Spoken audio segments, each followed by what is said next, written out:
Welcome to Attached, a podcast about the loved ones we're attached to and the good, the bad, and the ugly advice about those relationships that maybe we shouldn't be so attached to.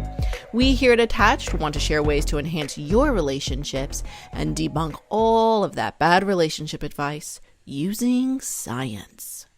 I'm Dr. Patricia Robertson out of the University of Tennessee. I'm Dr. Jacob Priest from the University of Iowa. I'm Dr. Sarah Woods from UT Southwestern. Today, Jacob is going to talk about something brilliant in pop and culture, I'm sure. Then we're going to move to the academic deep dive segment where we're going to discuss the academic article, Expressive Writing and Marital Satisfaction, a writing sample analysis, which is something very fascinating and a research method we haven't really ever talked about here. And in good or bad advice, we're going to talk about an article one of my students actually recommended called 6 Healthy Relationship Habits That Most People Think Are Toxic by Mark Manson. As always, if you have advice that you want us to talk about, send us an email, attachedpodcast@gmail.com. Give us a call and leave us a message, 865-229-6775. Tweet us at Attached Podcast, or go to attachedpodcast.com and send us a message. We're also on Facebook and Instagram. You guys, we're everywhere. But before we get to all of that goodness this week, how is everybody doing? In Iowa, well, in my house at least, we are nesting a lot. We have almost got the nursery all set up. Yay! And Oh my gosh. Wait, how far along are you? 6 months. Wow. I mean, that's dedication to being a new parent. I'm pretty sure I didn't have any of that worked. That's amazing. Well, Congratulations. It also just works like, because Chelsea's finishing off her graduate program this semester. So like by the end of the semester, when she's like Crazy. 8 months Super pregnant, tired, graduating, yeah. has a lot going on, we figured we'd front load it a little bit, but Smart. Smart. No, this is smart. These are the things that good, intelligent parents do. Well, I don't think I can qualify myself yet as a good or intelligent parent yet, as I am not one yet. But we also just decided to rearrange our bedroom as well, just because while we're nesting, we might as well change it. And I don't know if you know anything about me, but I'm not very handy. That comes as no surprise.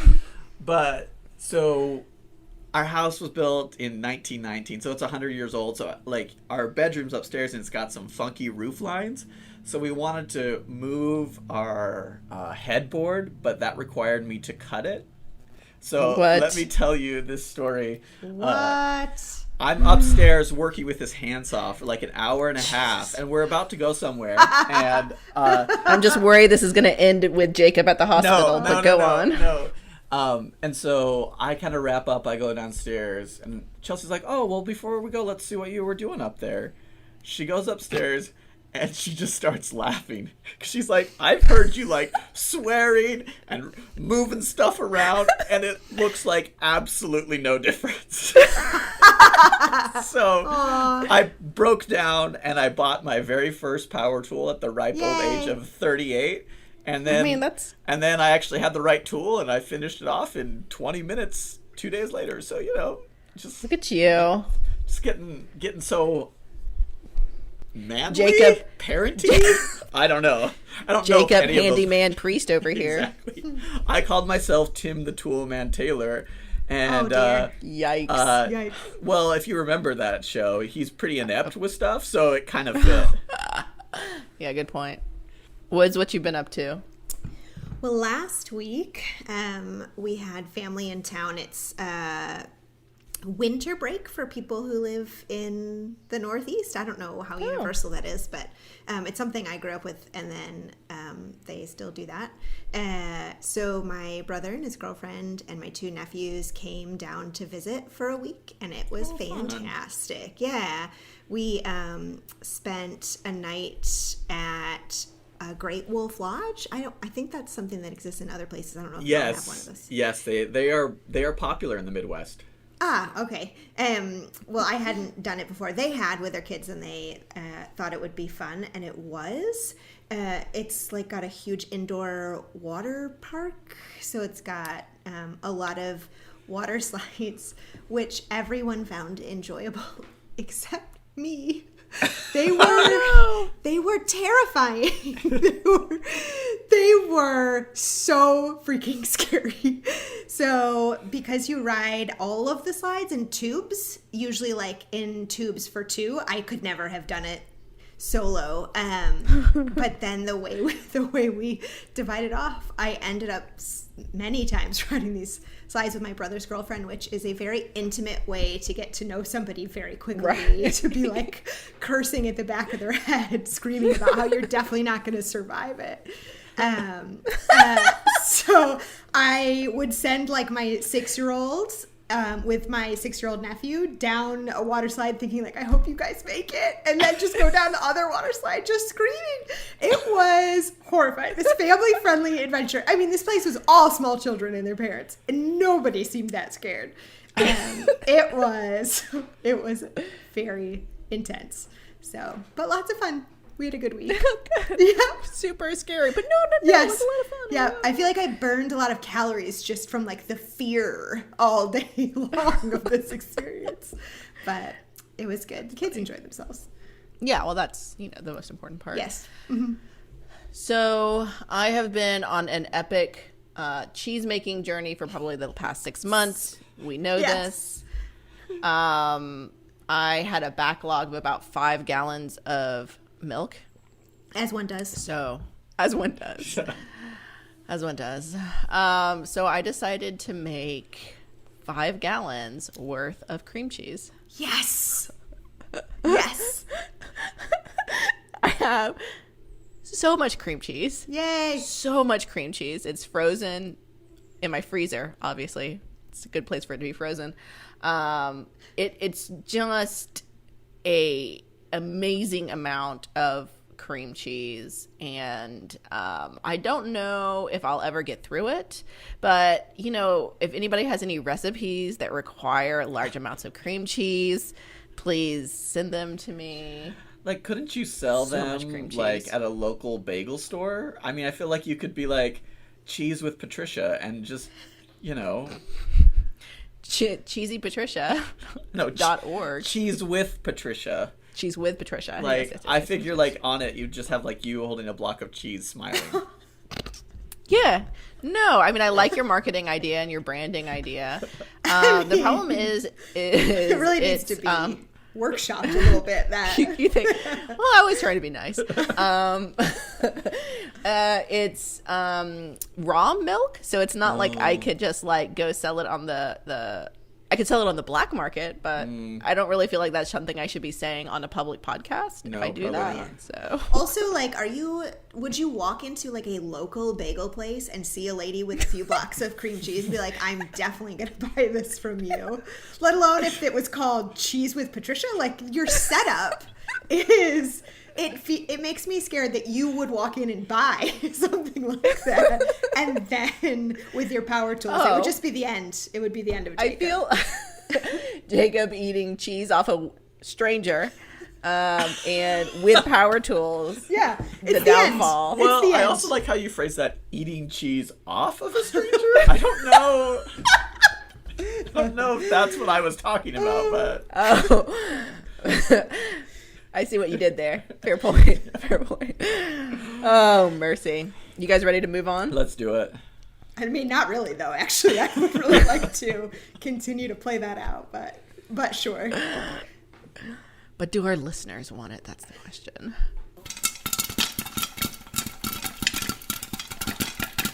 First up, poppin' culture. We learn about relationships from our friends and family. But a lot of what we think about love and relationships come from what we see in pop culture. So for this first segment, we like to take a moment to highlight events in pop culture that influence people's lives and how we view relationships. Jacob, what do you have for us this week? All right, well, this is going to get a little bit in the weeds for these non-reality television show fans out there. Oh, mercy. But So Sarah and me? Yeah. So currently in our house, we are watching 2 reality television shows simultaneously. Wow. The Bachelor, which we have talked about. Pilot Pete. And also we are watching Love Island UK, which this is their first winter season that they've done, even though it's like season 6 of Love Island in the UK. How do they wear bikinis in the winter? Well, they're in South Africa, so it works out. Wait, why does it matter that it's winter? Like, when you say winter season... Well, because they typically just do one season a year, but now they're upping it to 2. Oh, it's so that popular. Yeah, actually, really it's really popular in the UK. It's huge. Anyway, like watching these two simultaneously has really made me think about why I like one more than the other.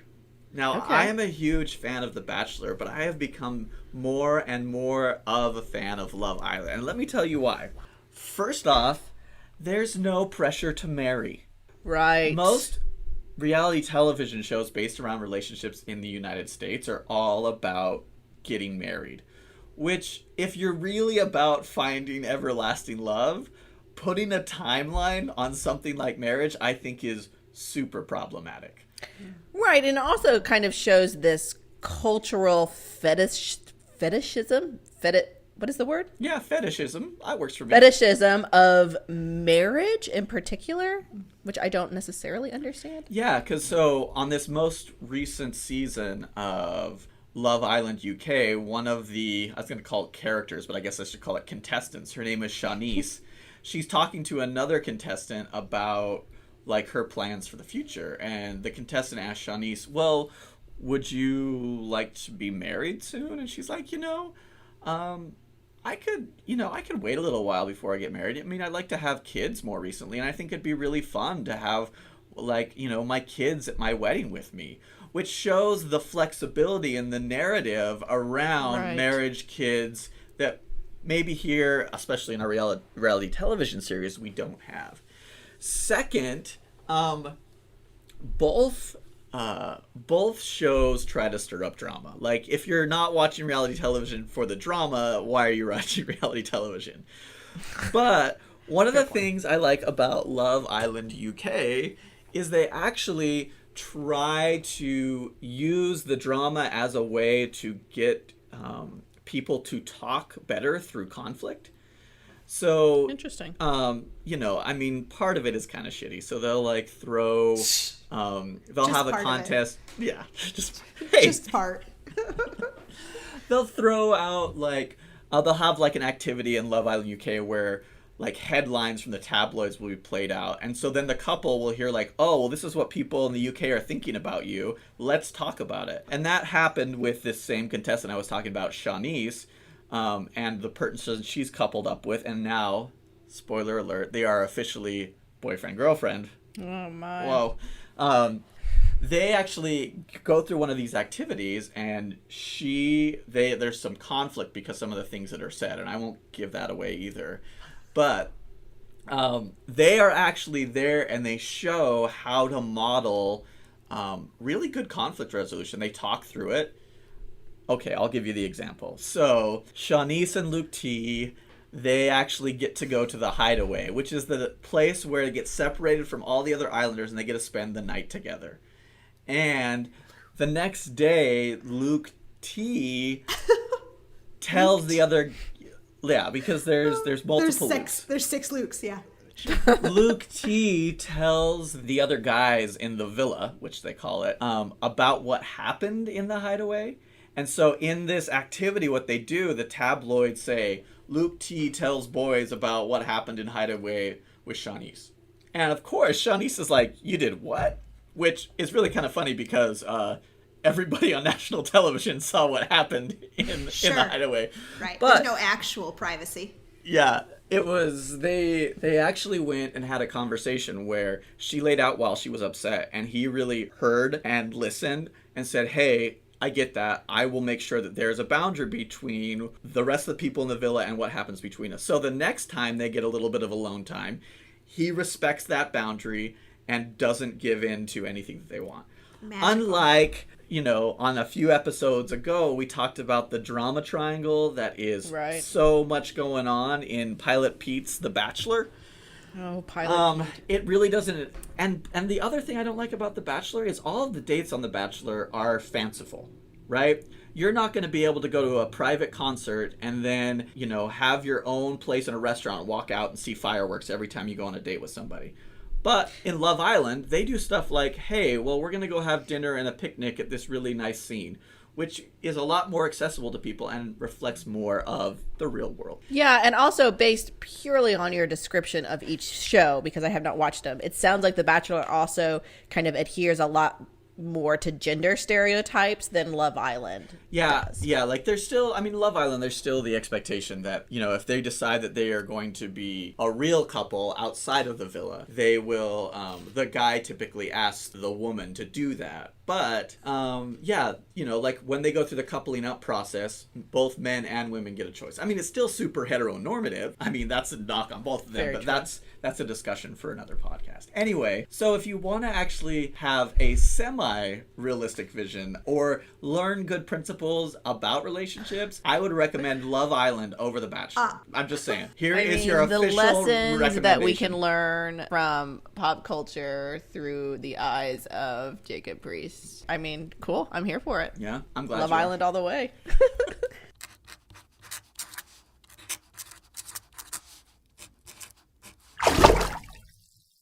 Now we're going to move to the academic deep dive segment and talk about an article titled Expressive Writing and Marital Satisfaction, a Writing Sample Analysis.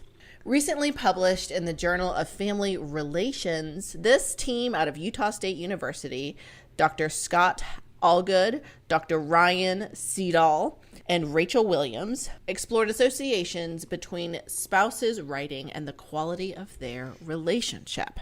So before we break down this specific research, why a study on expressive writing? Very fascinating. Well, we know that writing is one way to express thoughts and feelings and provides a window into who people are and how they process things generally. Expressive writing is a more therapeutic process of using writing, as these authors explain, quote, to express profound thoughts and emotions in a meaningful way, and also explore deeply personal experiences. This type of writing can help people to process things that are harder to talk about, and research shows it can actually promote mental and physical health. Two things that we're very, very passionate about here as well. So it helps people to become more self-aware, to use healthy coping skills, and to think more clearly.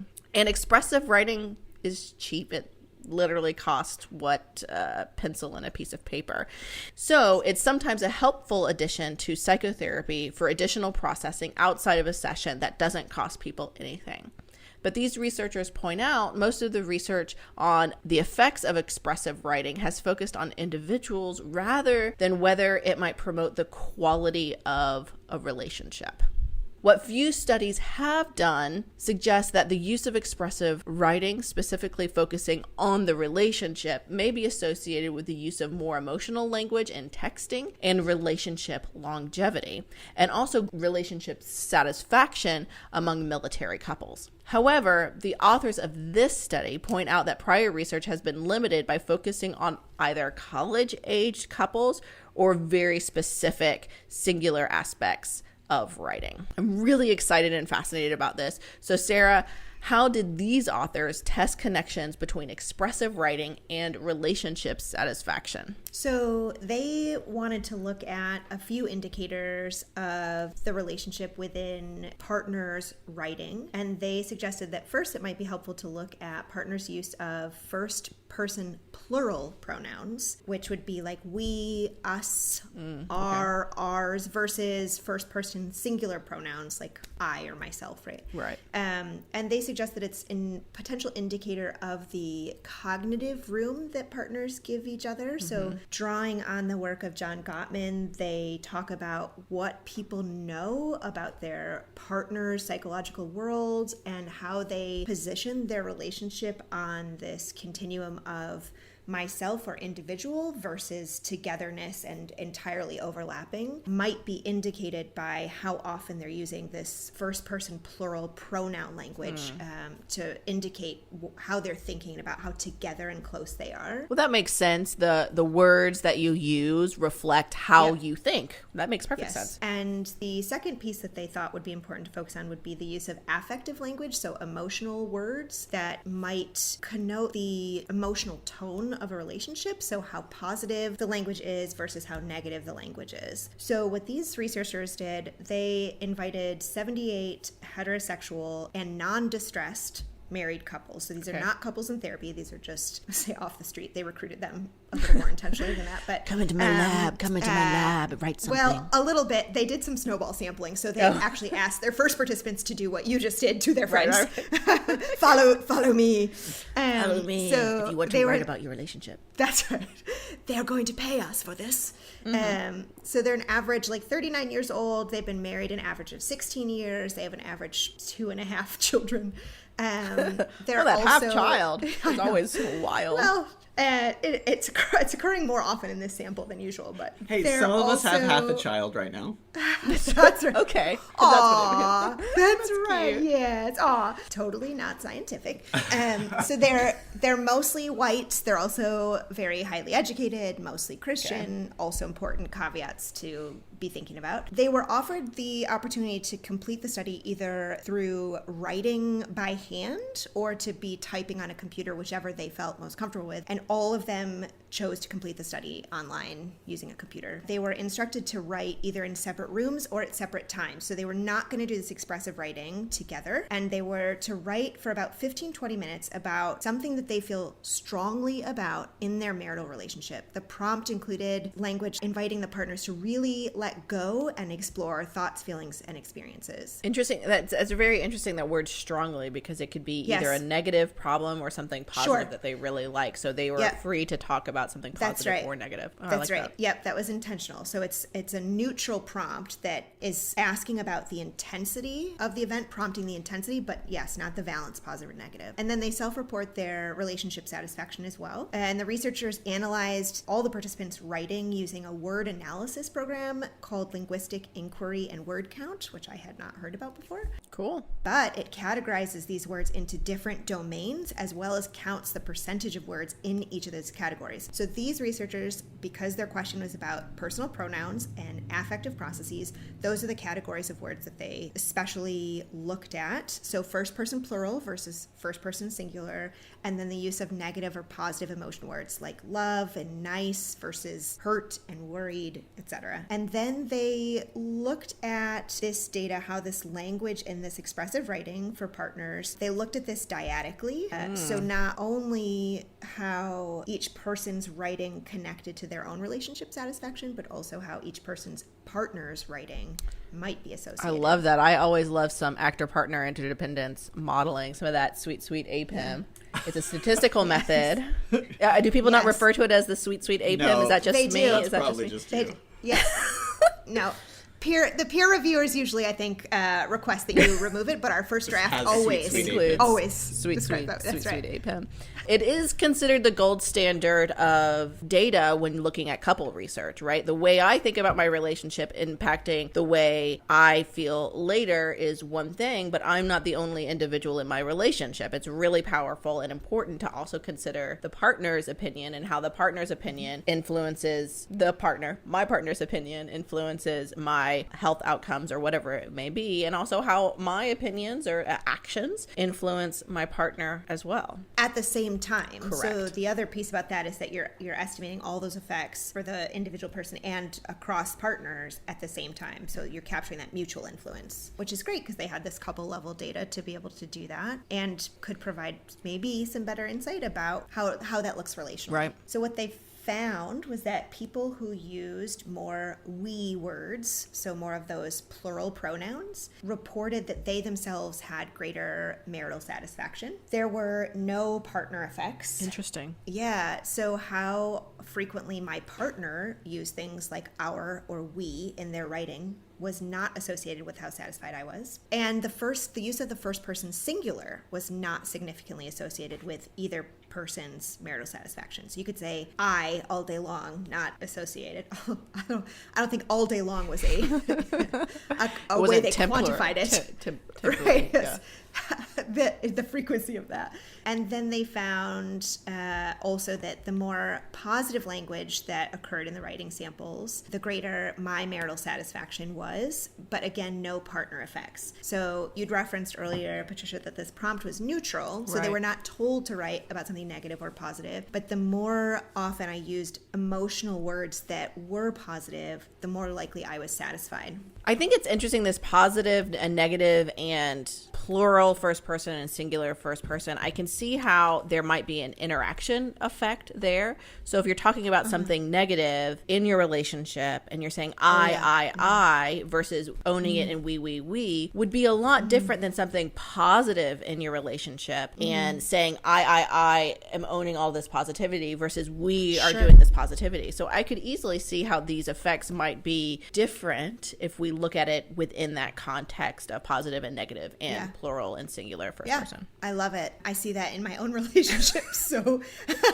that definitely makes sense to me. If you're going to use we to claim we both have this problem, please also use we when things are going well. Exactly. That makes sense to me. Or this problem is not a we thing. This is a you thing. That's right. So can you please pull it together? I invite you to use I. So the use of negative language was not significantly associated with marital satisfaction until they broke it down by category.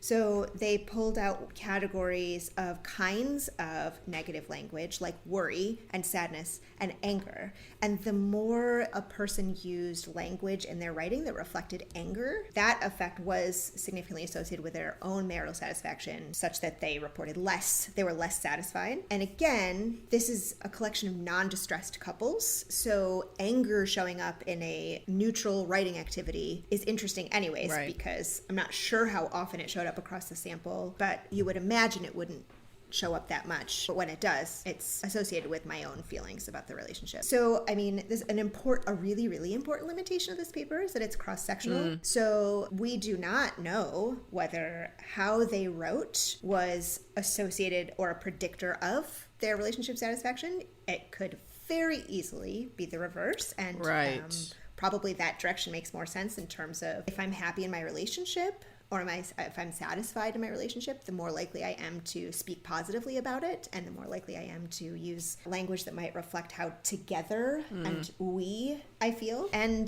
there was no partner effects in any of these models that they tested, which I also think is really interesting. So my language predicts my satisfaction. It doesn't predict your satisfaction, and your language doesn't predict my satisfaction. So even though their initial intent that you talked about, Patricia, was to look at this relationally, what they still found within these dyads, within these couples, really interesting individual effects. Right. I was just saying, there are no partner effects cross-sectionally, right, in that moment. Yes. But we don't know necessarily if the language you use doesn't have further reaching effects. Sure. In the relationship, but we also don't know if that's the causal relationship. We don't know that if we encourage couples in therapy to use more we language, if that would actually improve their long-term relationship satisfaction, according to this study. I mean, I think that is an interesting question of a takeaway, is this, although we don't know the direction of effect, they're suggesting affective language might reflect the emotional tone of relationships. So is it possible to fake it until you make it? So could you, through writing or otherwise, kind of force the scenario of talking about positive events and positive experiences in your relationship, and could it have a reverse effect where it boosts your relationship satisfaction, your feelings of connection? Can it buffer against stress that's going on? Because if you think about sometimes when we first get distressed couples into therapy, we ask them questions about how did you all meet, and what are things that are going well in your life that you don't want therapy to interfere with, and tell me about what you were successful in the last week. We ask questions that are really intentional about capturing the positivity in the relationship to know them more completely than their distress, and to help buffer against some of the really hard work you're going to do in therapy. I'm not sure, based on the fact that this wasn't an intervention study, if there would be any benefits of faking it till you make it, but I think it probably isn't something that would hurt, right? There's little risk, it seems, in Right. thinking about intentionally talking about positive experiences in your relationship, and maybe, as you suggested, Patricia, using more we language to promote this feeling of togetherness. The authors make some points about how this kind of expressive writing task could be used clinically for couples who are in therapy. I don't know that it requires being in therapy to be writing. This is a really cheap, very free type of intervention. Right. And so I just was thinking that it could be a helpful thing for couples to do, is to process some of their relationship via expressive writing, whether it's a positive experience to remember and kind of enhance that positivity, or to process something that hasn't gone well, so you get to do some of that deep thinking about your own experience before bringing that conversation back to your partner, to give yourself maybe an opportunity to be more regulated, or to think through your own experience or even your partner's experience of that negative kind of maybe conflict or argument, disagreement, etc. And then maybe share some of those pieces with your partner over time.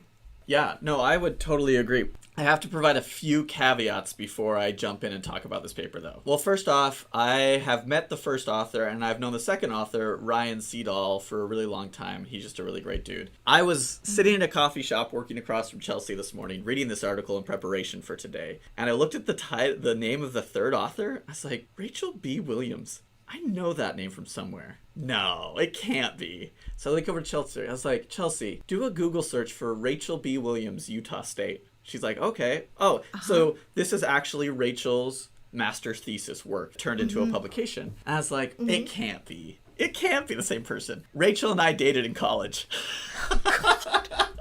How funny. Which is amazing, because I didn't know. I know when we were dating, she was talking about going to get a master's degree in family therapy, but I never knew she did. So I was like, this is really cool. We're talking about Rachel's thesis on the Funny. podcast. Yeah, it's really funny. She was like, How much writing did you do in that relationship, though? No. 'Cause that's all the listeners no, want to know. zero, and that's the problem. No expressive Zero, writing. that's the None. problem. Well, so I had a couple of takeaways, because I actually did start reading the thesis after this, just because I thought I wanted to get a little bit more my detail. gosh. So as you mentioned in the method section, it was 94% Christian, right? But it was actually closer to 90% Mormon. So Yeah. I think, too, the cultural piece of that, too, is Mormon families, and especially Mormon couples, tend to have more of a sense of connection and unity. That's very much reinforced by a culture of their I messages wouldn't be looked on as something that would be necessarily as healthy or rewarded. So I think that that's an important caveat. But I also thought, and kind of piggybacking off what you said, Sarah, is that this balance between we language and I language, I think, is important. I would wonder, too, if they had sufficient data to look at the ratio between we and I, and if that was indicative of something else. And I also thought that this could really fit into more of a narrative therapy type perspective, because in that idea, it seems to explain the results pretty well to me. Can you explain what narrative therapy is? Real So quick? narrative therapy is kind of, in a very quick takedown, is the idea that we use language to construct our world, and we construct through this language and through the interactions we have through language with people narratives about who we are and narratives about our relationship, right? So if you're in a healthy relationship, the narrative that you're going to construct around it would make a lot of sense to me to use language like we or us, because I'm asking to write about my relationship, and in that relationship, the dominant narrative is that we are together, that we are something that, people that spend time together. And also that, affective language, right? That same idea too, that we're going to write about things that are positive, that are happy, because in the narrative that we've constructed about our relationship, we have focused on, we've pulled the strings of those things that we see as good, as happy, and we use that as the dominant narrative, which then reinforces this idea of, yes, we're satisfied in a relationship, and yes, we may go on more dates frequently, or whatever the outcome might be. So I really appreciated first that in a thesis work, Rachel recruited couples and did an APIM modeling. Yeah. I mean, that's a really awesome thesis work too. But I also appreciated like you were both talking about, the accessibility of these findings, right? I mean, with all those caveats that you all presented, we don't really know longitudinally, like across time, how this potentially can make a difference. But it is a way, and Sarah, you were kind of alluding to some of the work of John Gottman too. When we ask people how they met, his research indicates that the narrative or story they tell around how they met is indicative of how quality of their relationship, of likelihood of them staying together or not. So I think too that this may be indicative of a sign that it may be another way to assess for health in a relationship. Not that it might predict anything, but that in a sense that if you want to see like, how's my relationship doing, and you're writing all of these positive experiences, it may be indicative that you're in a pretty happy, healthy relationship. I think that's a really good takeaway. Just understanding that how we talk about our relationships are linked to how we feel about them, which kind of makes a whole lot of sense, but it's nice to get that tangible link there. So yeah, shout out to Rachel, who I haven't talked to in like 10 years, I think. So this is cool to read. Yeah, shout out, Rachel. That's the take home, you guys. Shout out to Rachel. Shout out to Rachel. Woohoo! Boo! Woohoo! Yeah! Finally, time for good or bad advice, where we talk about pervasive relationship advice about friends, families, and romantic partners. Did your parents or grandparents have a saying about love and marriage? Did you have a friend or romantic partner who said something about love and family that you thought was odd or maybe just struck you as poignant? Maybe you heard something about relationships in a movie or TV show that just made you think. This is the section of the show where we talk about that advice and say, based on science, mind you, if it was good or bad. Woo! Homemade sound effects, y'all. High budget. High budget, y'all. If you have been on the receiving end of some relationship advice that you'd like us to talk about, send it on in. You could leave us a message at 865-229-6775, email us at attachedpodcast@gmail.com, or tweet us at attachedpodcast. You can also get at us on Instagram or Facebook, or you could just go to theattachedpodcast.com and send us a message. While you're at it, while you're on those interwebs, please like and subscribe to the podcast and leave a message. And leave a comment and share it with your loved ones. So we know that sharing a podcast about healthy relationships could be kind of awkward. It's not. It's just not. So we've come up with an example scenario to help all of our listeners spread the good news. Jacob, in this one, I'd like for you to play brother, sister. Wow. I have to tell you something. Did you hear Mom and Dad last night? I think they were doing it. Brother. Whoa. TMI. I don't need to share in your plane. Plus, this is gross. Sister. Word. But, I mean, if they were, more power to them, you know? Brother. I mean, you bring up a really good point. I shouldn't be so judgmental. Sometimes talking about sex can be really difficult. But it shouldn't be. We should be happy that mom and dad are still close. This is really natural. Sister. Very natural. Sister. That was like a complete 180. Brother. Well, I just remembered this excellent podcast, Attached. Said a few weeks ago about how it can be uncomfortable to talk about sex with your parents, but we have to learn to cope with that anxiety. They use the example of this Netflix show, Sex Education. You should check it out. Sister. Wow. I really love that show. And this podcast you speak of, Attached? It sounds great. Can I find it on iTunes? Brother. Yes, and anywhere else you listen to podcasts. Scene. So just a completely normal, natural conversation that you can have to help spread the word about Attached. Today's advice, we talk about an article sent in by one of my wonderful students called 6 Healthy Relationship Habits Most People Think Are Toxic by Mark Manson. So we're not going to have time to go through all of them, but we're going to go through a couple of them, and of course a link will be on the episode description. So first, letting some conflicts go unresolved. So the first thing, he bases this off of some of Gottman's research, which we've already referenced today. The idea that couples must communicate and resolve all of their problems is a myth. In his research, him being Gottman, thousands of happily married couples, some of who have been married for 40 plus years, he repeatedly found that most successful couples have persistent, unresolved issues that they've sometimes been fighting about for decades. So because of that research, the advice is letting some conflicts go unresolved. Good or bad advice? So I'm going to have a little bit of a caveat. So two things. Go for First, it. I tried to read this guy's book once called The Subtle Art of Not Giving a Fuck, and it just wasn't my writing style, and there was just a lot of things I was like, ooh, I don't know about this. But the reason why I'm going to say, I mean, that aside, I tried not to how he talks about it. I mean, he refers to John Gottman as the Michael Jordan of relationship research, which, anyway. But I think he's missing a key component of Gottman's research, is that you just don't let these conflicts go unresolved and fester and build tension. Right. It's about using those differences to support each other's dreams and to understand that though you are not this person, this is something that you could maybe support in a different way.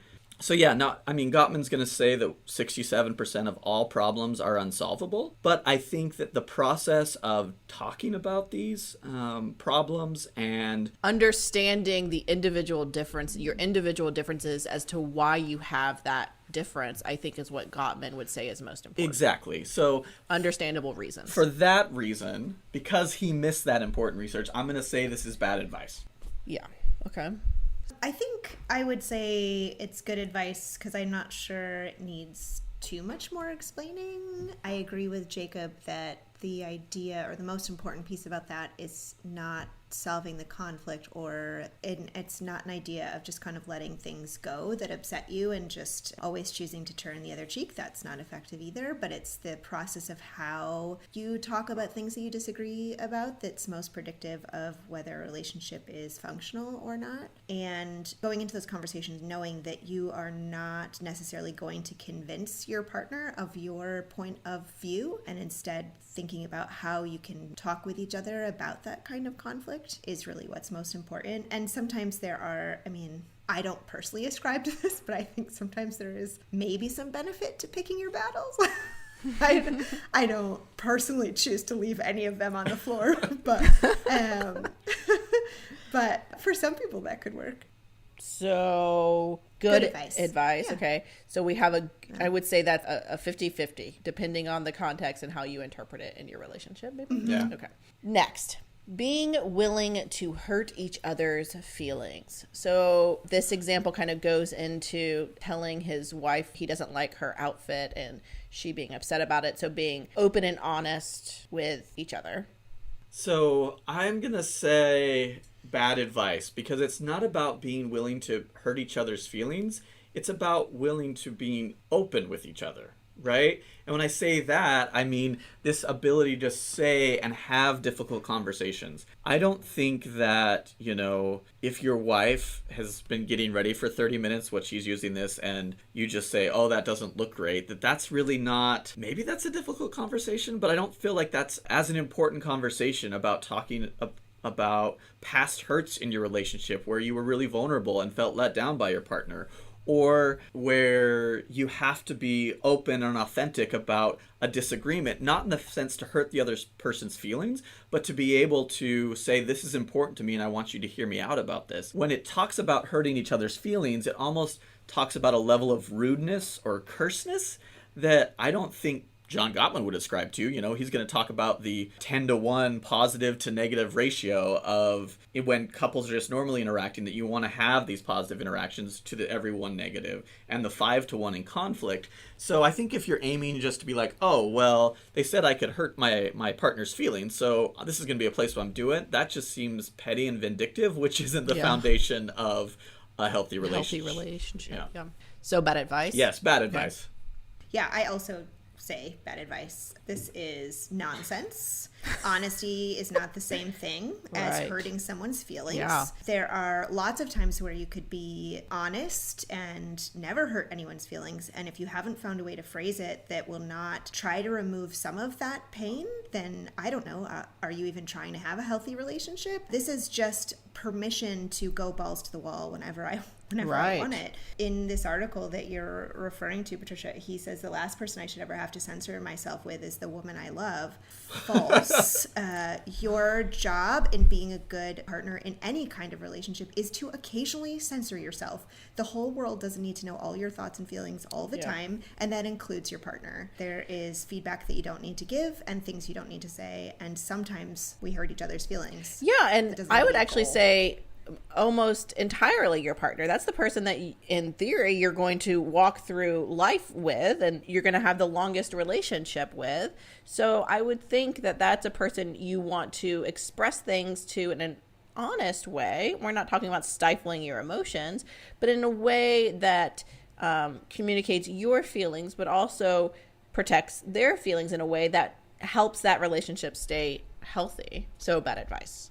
All right, the last one we're going to do today is being willing to end it. Sometimes the only thing that can make a relationship successful is ending it at the necessary time before it becomes too damaging. Good or bad advice?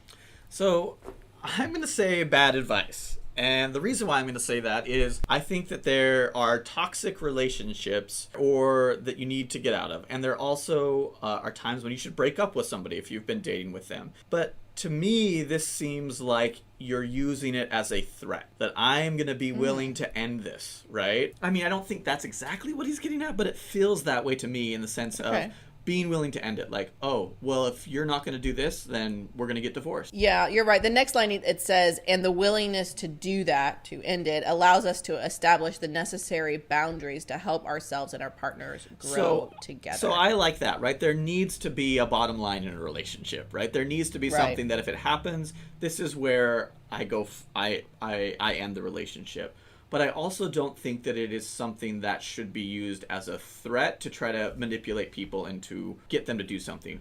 Well, if you don't do this, right, well, then I'm going to divorce you. What do you think about that, right? So I think it should be a better way to say that is have a clear boundary and an understanding of what would be a deal breaker for you in a relationship. Maybe I'm parsing words here a little much, but I just kind of didn't like the way that he went about talking about it. So for me, bad advice. Yeah, I think I would say that the initial intent, as I understand you're describing it, Patricia, is that I would say it's good advice in terms of being willing to end a relationship can be important, that we view breakups and separations and divorces as sometimes failures, and really that the end of a lot of relationships are not necessarily failures at all, that was healthy and that was a decision that made sense for one or both people, and that they decided that doesn't work and that their life was better or could move in a direction that was healthier without that person. So I think the reverse of that are people who maybe are never willing to end a relationship ever for any reason, and I think that can promote some really toxic behaviors in relationships. So I agree with what Jacob is saying, and I'm not sure exactly how this writer is intending this piece of advice. I do agree with Jacob in terms of that ending a relationship is not the ultimate motivator of how to behave in a relationship. And so that saying we are committed or saying that we are married for life is not the reason why we then can behave however we want to behave. And the reverse of that is that knowing that we could walk away at any time is not what should be motivating us to treat each other kindly. So it sounds like we're on the fence, but in general, ending relationships can be healthy, and also using the threat of ending a relationship is unhealthy. Yes. Okay. Good one. Fantastic. PR, I give that good advice. Mine? Yeah. Oh, well, thank you. Yes. Well, thank you for listening to Attached. Remember, call us, email us, tweet us about any relationship advice you've received that you're wondering whether to follow or pass on. We cannot wait to talk about it. Attached Podcast is written by Patricia Robertson, Sarah Woods, and Jacob Priest. Sound editing by Kylie Hubbard, and produced by Kylie Hubbard, Patricia Robertson, Sarah Woods, and Jacob Priest.